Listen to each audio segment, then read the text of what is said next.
ಎಲ್ಲರಿಗೂ ನಮಸ್ಕಾರಗಳೊಂದಿಗೆ ಇಂದಿನ ವಿಚಾರ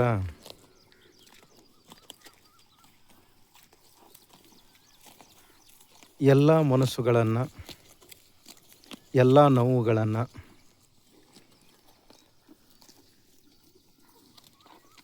ಎಲ್ಲ ಬೇಸರಗಳನ್ನು ಬೆಸೆಯುವ ಅಂಶ ಯಾವುದೆಂದರೆ ಆತ್ಮೀಯತೆ. ನಾವು ಎಷ್ಟೋ ಬಾರಿ ವಿರಸಗಳನ್ನು, ನೋವುಗಳನ್ನು ಅಥವಾ ಬೇರೆ ಬೇರೆ ವಿಚಾರಗಳಿಗಾಗಲಿ ಕಲಹಗಳನ್ನು ಮಾಡಿಕೊಳ್ತೇವೆ. ಆದರೆ ಒಂದಲ್ಲ ಒಂದು ಸಂದರ್ಭದಲ್ಲಿ ಮನಸ್ಸಿಗೂ ಆತ್ಮೀಯತೆಗೂ ಸಂಬಂಧವನ್ನು ಮಾತ್ರ ಯಾವಾಗಲೂ ದೂರ ಮಾಡಿಕೊಳ್ಳಿಕ್ಕೆ ಅಸಾಧ್ಯ ಅಂತಕ್ಕಂಥದ್ದು ಒಂದು ವಿಚಾರ. ಯಾಕೆಂದರೆ ನಾವು ಎಷ್ಟೋ ಬಾರಿ ಸಣ್ಣ ಪುಟ್ಟ ವಿಷಯಗಳಿಗಾಗಲಿ, ಒಂದು ಬೇಡವಾದಂಥ ವಿಷಯಗಳಿಗಾಗಲಿ ವಿರಸಗಳನ್ನು ಅಥವಾ ಆತ್ಮೀಯತೆಯನ್ನು ದೂರ ಮಾಡ್ಕೊಳ್ತೇವೆ. ಆದರೆ ಕೆಲವೊಂದು ಸಂದರ್ಭಗಳಲ್ಲಿ ಕೆಲವೊಂದು ನೋವುಗಳನ್ನು, ಕೆಲವು ಒಳ ಮನಸ್ಸುಗಳ ಮಾತುಗಳನ್ನು ನಾವು ಆಲಿಸ್ಕೊಂಡಾಗ ನಮಗೆ ಎಲ್ಲ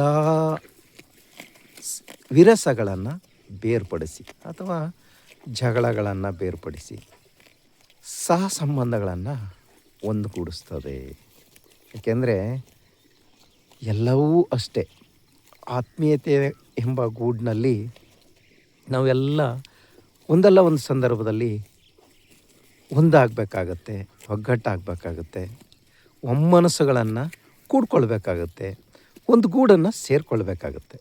ಏಕೆಂದರೆ ಜೀವನ ಅಂತಕ್ಕಂಥದ್ದು ಶಾಶ್ವತವಲ್ಲದಂತಹ ಬದುಕನ್ನು ಬದುಕ್ತಕ್ಕಂಥ ಈ ಮಾನವ ಕೆಲವೊಂದು ವಿಷಯಗಳಲ್ಲಿ ತನ್ನ ಬೇಕು ಬೇಡಗಳಲ್ಲಿ ಅವನೇನಾಗ್ತಾನೆ, ಕೆಲವೊಮ್ಮೆ ದೂರ ಆಗ್ತಾನೆ.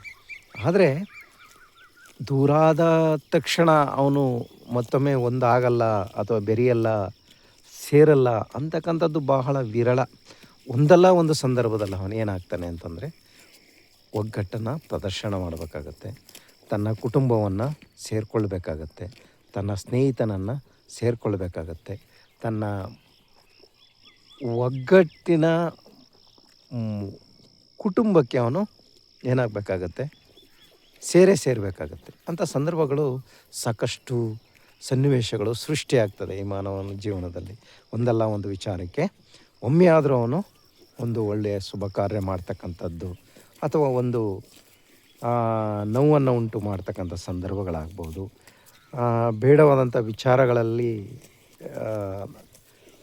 ಯಾವುದಾದ್ರೂ ಸಹ ಸಂಬಂಧಗಳು ಒಟ್ಟುಗೂಡಿಸುವಂಥ ಮನಸ್ಸನ್ನು ಮಾಡೇ ಮಾಡ್ತವೆ. ಹಾಗಾಗಿ ಮನುಷ್ಯ ಒಮ್ಮೆ ಎಷ್ಟೇ ದೂರವಾದರೂ ಕೂಡ ಈ ಆತ್ಮೀಯತೆ ಎಂಬ ಬಂಧನದಲ್ಲಿ ಒಮ್ಮೆಲ್ಲ ಒಂದು ದಿನ ಒಂದಾಗಬೇಕಾಗತ್ತೆ, ಗೂಡನ್ನು ಸೇರಿಕೊಳ್ಬೇಕಾಗತ್ತೆ, ತನ್ನ ಎಲ್ಲ ವಿರಸ ನೋವುಗಳನ್ನು ಮರಿಬೇಕಾಗತ್ತೆ, ಒಗ್ಗಟ್ಟಿನಲ್ಲಿ ಬದುಕನ್ನು ಕಟ್ಕೊಳ್ಬೇಕಾಗತ್ತೆ.